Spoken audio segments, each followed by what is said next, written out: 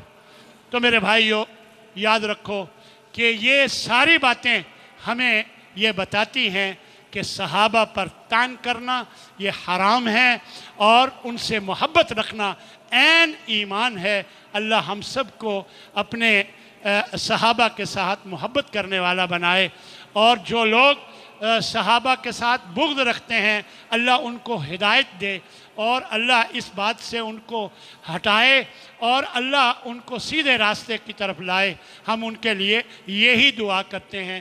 اور یہ بھی پیغام تو اللہ کے نبی نے سنا دیا کہ جو ان سے بغض رکھتا ہے اللہ ان سے بغض رکھتا ہے۔ لہذا ان لوگوں کو چاہیے کہ اگر اللہ کے بغض سے بچنا چاہتے ہیں تو وہ صحابہ سے ہرگز بغض نہ رکھیں۔ اللہ مجھے بھی اور آپ سب کو اس کی توفیق عطا فرمائے۔ وآخر دعوانا ان الحمد للہ رب العالمین۔